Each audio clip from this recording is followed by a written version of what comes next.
Welcome to episode 218, the Fear series on fear of rejection.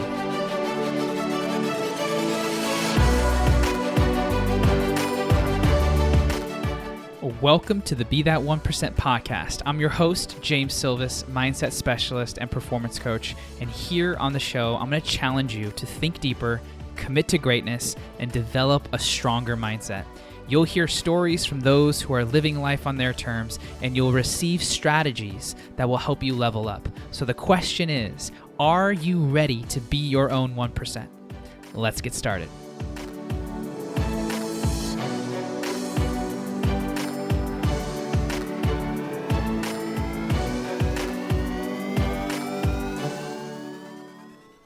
What's up, everybody? Welcome back to the Be That 1% podcast. I'm your host, James Silvis. If this is your first time to the show, welcome. And if you are a return listener, welcome home. Today, we are talking about fear. Now, fear is one of the core fundamental reasons why we don't pursue the goal that we set for ourselves. When we have this big goal of owning a home, of starting a business, of reaching a certain level of income, getting or attracting a certain type of relationship. Anytime we do something outside of our comfort zone, fear is going to show up. And for so long, when I was younger, I was always like, how do I get rid of fear? How can I become fearless?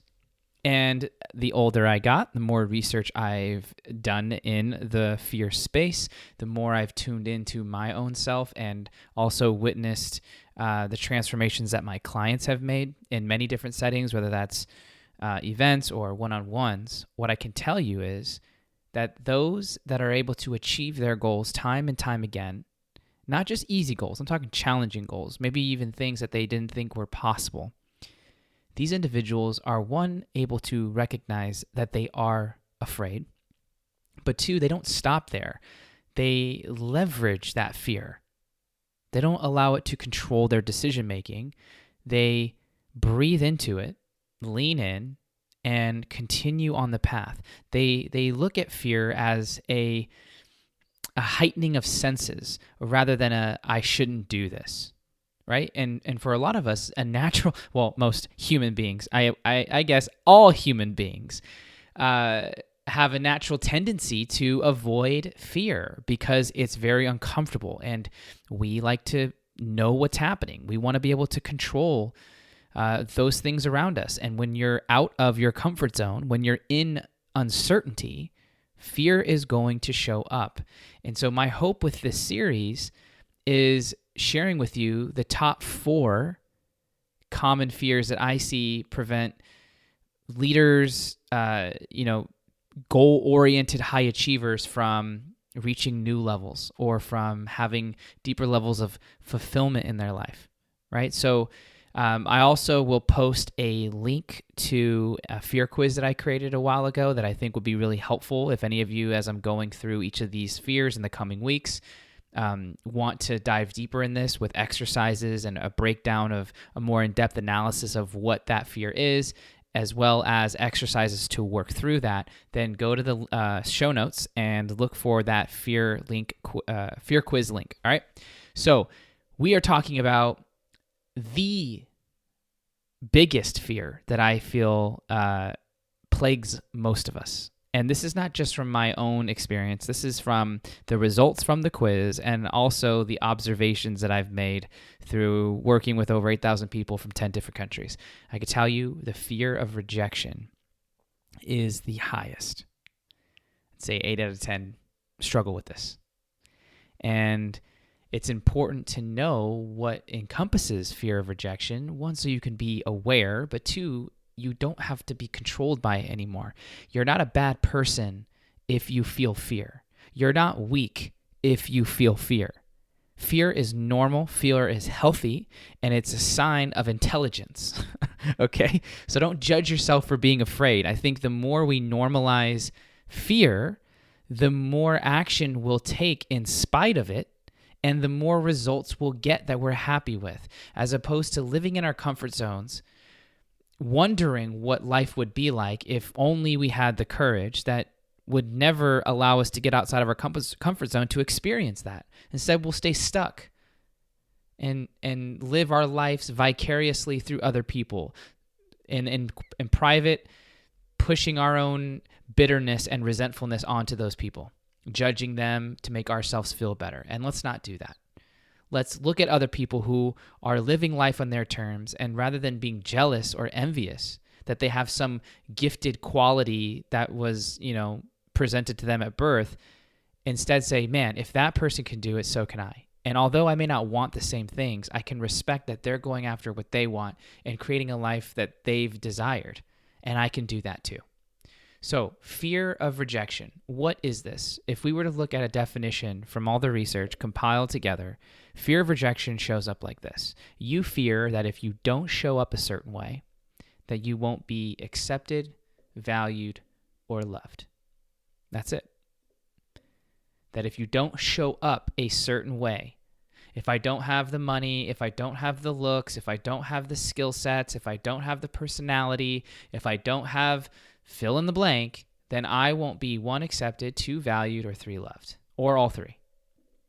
So when we are operating in this fear, this is what tends to happen. This is how we behave. This is how we think. First, and probably the biggest, is our people-pleasing tendencies. We will do anything and everything for everybody else. You may find it impossible to say no. Hey, can you do this extra work that you're not getting paid to do that's outside of your scope of genius? Yeah, for sure. Absolutely. Can you hang out tonight even though you know that you've committed to yourself to do X, Y, and Z? Sure, let's do it. Hey, do you have a minute? I'm really going through something. Could use some help with this. And you're in the thick of work, but you push that aside to be of service. This compounds, and obviously you know where this is heading: burnout, fatigue, just feeling drained. You refuse to ask for what you need, thinking that your needs aren't important, that the other person's is way more valuable than yours.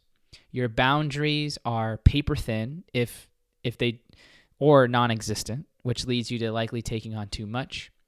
And this can even turn into, this people-pleasing tendency can turn into enabling bad behaviors in others for fear that they'll leave you, abandon you, or not love you. So you know someone's not good for you. You know that someone that you just hired is hurting the company. But hey, it'd be more work to find somebody else. Or I'm in a relationship with somebody that I know it's not the best, but it is what it is, which kind of stems into the second thing, which is passivity. We have a tendency to not honor what's going on inside of ourselves and instead put the focus on somebody else. So we can keep our feelings hidden towards other people. Frustration can start brewing in ourselves, and we can be mad at ourselves for getting ourselves into the positions that we find ourselves in. We can think that, oh, these things just happen, kind of just nonchalantly letting it roll off the shoulder. Meanwhile, we know it affects us. And we can confuse failure, quote unquote failure, with destiny. That's kind of more of the passivity side. We can belittle our own views when we're operating in fear of rejection. We could say things like, oh, I could be wrong. I'm no expert, but maybe it's this. And we can find it hard to choose a side or form a firm opinion on something. Because if we do, we could be exposed and then rejected. So we play both sides, and we cannot lead like that. We cannot even let people know who we are like that. If we're just appeasing both sides every time, then people are not going to be able to trust us, which then actually ruins that relationship more because they don't know who they're going to get. One day, if I'm telling you this story, I get this person. The other time, I'm going to get this type of person. How can I rely on that? How can I trust that? Conflict avoidance, having hard conversations. If I tell this person how I really feel, then I'm going to lose whatever little love or respect or acceptance I do have from that individual. Or it's going to be worse if I do. So let me just stay where I'm at. and again, sulk in that feeling of knowing I should be doing something, but not really doing it. And lastly, probably the biggest way fear of rejection manifests itself is through perfectionism. And perfectionism it kind of can break down into 3 layers. You have this self-oriented perfectionism. And this is where you're harsh on your own self-assessment. So you're beating yourself up because you hold this really, really high standard for yourself that you know in some conscious or unconscious way that you'll never be able to meet, and you kind of use that to beat yourself up. The second way is other-oriented perfectionism. And this is projecting your own unrealistic expectations on others, demanding perfection from them. So this is assuming that the way you think is how everybody should think. The way that you work 80 hours a week, everyone should work 80 hours a week. And so you kind of get lumped into this one-dimensional way of looking at things and things that everyone needs to operate in that. And that could be detrimental to culture building, to having a relationship where communication can flow effortlessly, where you project your own fear and insecurity onto somebody else and now keep that person from wanting to develop any level of closeness to you or intimacy or just buy into who you are as a person. Because people are not you. And yes, there is something to holding standards in companies and in cultures, but there are different ways to get there. And by understanding the individual and shifting the dialogue and or maybe the strategy to help that person maintain a standard in a company, as an example, that would be most beneficial because you're speaking that individual's language, as opposed to saying all of you need to be like me, all of you need to work like me, all of you need to do X, Y, and Z the way I do X, Y, and Z. And you're just setting yourself up for frustration at that point because no one is ever going to fall 100% into the way that you think. Otherwise, you would be able to control them. And we all know we can't control anything outside of ourselves. So that's the second way of perfectionism shows up. The third type of perfectionism is socially prescribed perfectionism. And this is where you think others have unrealistic expectations of you. So it's graduated from you to you, then from you to others. Now this one's others to you. Because you have high standards, you assume everyone that you interact with has that same level of high standard that you do. So this actually compounds the pressure that you innately put on yourself because you already have high expectations. That's already pressure enough. But then in conversations with people, you're thinking that they're thinking what you're thinking about what you should be. Talk about meta, right? Now that is exhausting. Imagine trying to keep up that conversation with 20, 30, 40, 50 people all day, every day. You are a shapeshifter. And how could you ever be a version of you that you love and accept and feel comfortable in if all it is centered around is what others think of me?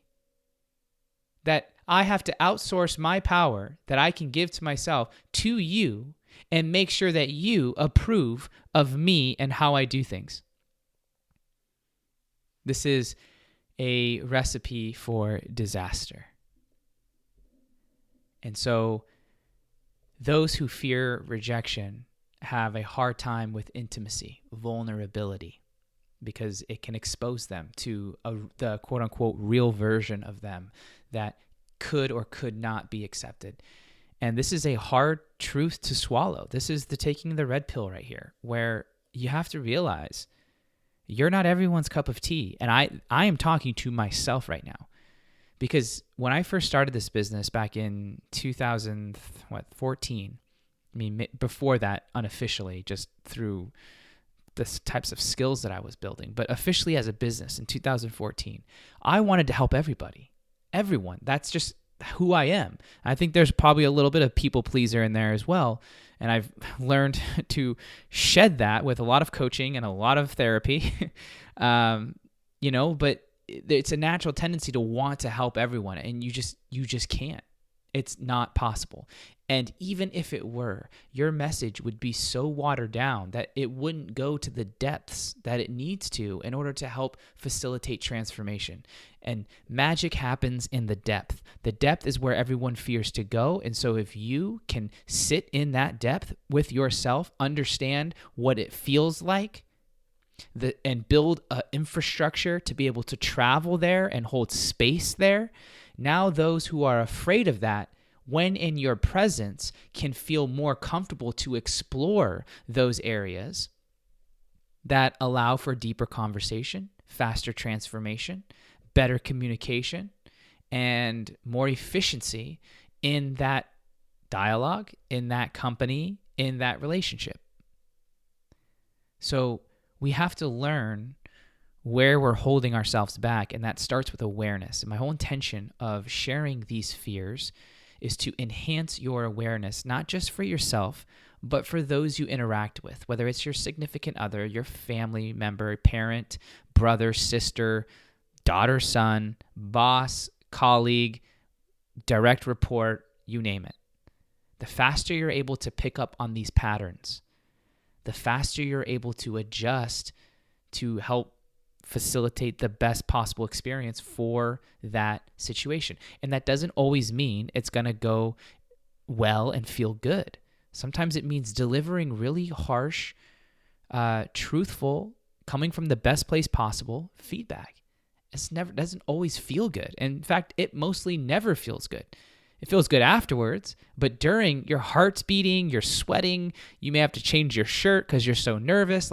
But this is the stuff that we need to learn how to work through, or else we start harboring feelings that shouldn't be hidden inside, and we start projecting that onto other people who don't deserve it. And if we hold on it for way too long, it explodes in the most minor ways. The smallest things tick you off. It's like, you shouldn't be getting mad that there's one dish in the dishwasher or the sink, or you shouldn't be getting mad that this client decided not to do the whole package but did part of the package, or like these little small things that you notice inside. There's a fire starting to brew. Like, that's something to look into. Don't judge yourself for it, but say, why is that there? And does it need to be?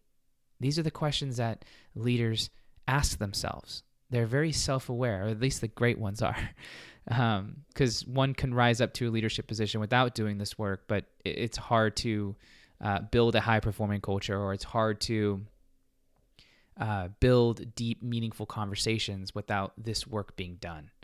And that's the whole purpose of us working together here in this forum, right? So that is fear of rejection. And some other things that you may experience by operating in this fear is just internal pressure to avoid failure and judgment. You are quick to find negatives and what's wrong with everything, yourself, the situation. You overanalyze, you're highly self-critical, you don't really accept compliments, and you forget about your past successes, right? And so if we can start working on these things bit by bit, then this fear has less control over us. Doesn't mean we won't feel it. It just means our awareness will pick up on it faster, and will cultivate skill and strategy to work through this fear, to leverage the fear, to act in spite of the fear, so that we don't get stuck in our comfort zone, wishing we would have done something that we know we wanted to do, which is regret, right? Okay, so let's talk about what to do, right? What if I were to ask you to how to work through this? If I were to give you some things, I really hope that you would write these down and ask yourself these questions, maybe in the morning or in the evening or whenever it makes sense for you. But I have some journal prompts that I want you to think about. You could think about this as homework. But here are a few questions, okay? Where do your boundaries need to be created, strengthened, or expressed? This kind of comes from the people-pleasing side, right? Of not having boundaries. Everything is on limits. Nothing is off limits. Where do your boundaries need to be created? Maybe you don't even have any boundaries between work and personal life, or you don't have any boundaries between your clients, or you don't have any boundaries between your family and your like your parents, and then your family with your wife and kids. Or maybe you don't have any boundaries between your colleagues and what you do after work hours with them, right? Create some there. Maybe you already have them created, but you haven't either expressed them, or maybe they're weak boundaries. Like, it's better than having nothing, but you still feel that that line's being crossed, which could be a matter of you just expressing it, or it could just be you strengthening it in your own mind and just saying no and not having to explain yourself. Like, no can be a complete answer. So identify that. Where do your boundaries need to be created, strengthened, or expressed? What area of your life? And then what conversation can you have today regarding that boundary, right? Because we're not just about learning and getting intellectual buzzes, or as Alex Hormozy would say, mental masturbation, right? This actually, it feels good to learn things, but then if you don't apply them, they just stay in this conceptual, intellectual space, which is not helpful if that's all you're using it for. You may know things, but you don't really know things until you do things, right? So where can you have that conversation today, and who with? That's the first question, subparts. Question number 2, where are you not voicing your opinion, standing firm for what you believe, or holding a standard? This kind of comes from the passivity side of fear of rejection. Where are you not voicing your opinion? If you're in a business meeting, at work, and everyone's asking for feedback and you don't voice your opinion, maybe that is a moment for you to say, this is what I think, and not fear that you're going to be rejected if you share your expertise. Where are you not standing firm for what you believe in? Are you just allowing people to run over you and say, hey, hold on. I got to put my foot down here, right? And where are you not holding a standard at work? Maybe you're a boss or a manager or a leader of a group of people, and you haven't made it very clear that there is a standard for a certain type of metric that you're trying to track. As a standard for how many people you should be calling each day, or a standard for how people should be treated inside this company, and you haven't been holding that standard. Why? Why haven't you been holding it? What's that? And just answer that, right? On your own. And then I want you to ask, regarding that second question, is what's at stake if this continues? What's at stake if you continue not to voice your opinion? For you, for your environment, for the people you lead? What's at stake if you continue not to stand firm for what you believe? What's the long-term ramifications of that? What's at stake for you not holding a standard? Getting clear on the pain that you're going to experience if nothing changes. Because we don't change until we recognize pain. Pain drives movement forward. Pleasure sustains change, but initially you got to have some pain. So what is it? Second question. Here's the third question. Are you projecting your own fears, insecurities, and expectations onto others? This kind of stems from the perfectionistic side. Black and white thinking, everyone needs to be like me, or I need to be like what everybody else, I think everybody else wants, right? So are you projecting your own fears, insecurities, and expectations onto others? Yes or no? What is the effect of doing this? Is it beneficial? Is it harmful? How so? What needs to change there? Right? So these 3 questions can help develop deeper levels of self-awareness, help you create space for strategies to emerge that help you execute on information that you're learning right now. This is how we embody wisdom. Wisdom comes from what we do, not from what we learn. You can't buy wisdom. You can only earn it. And you earn it through action. And you take action when you're clear on what steps you're going to take, or at least to some degree, right? I'm going to enter this space and do X, Y, and Z. Yes, it may not always go according to plan, but at least I walk in with a plan, and that signifies that I've actually thought through a few scenarios that gives me more awareness to be able to handle what potentially could happen as a result of having that conversation, doing that thing, or enforcing that boundary, whatever the situation is, okay? And lastly, again, another reminder to, if you want to dive deeper into this and really pinpoint what fear you have the most intimate relationship with, go to the show notes and click on that fear quiz link. That will help you go through all of this that we just did, and then also some additional exercises / strategies for you to use when dealing with this fear. All right. Much love, everybody. Thank you for being a part of the 1% family, the community, and go out there and be your own 1%. You are one of one. No one can think like you, be like you, do what you do, own that. The faster you do, the faster your life will change. Much love, everyone. See you next time.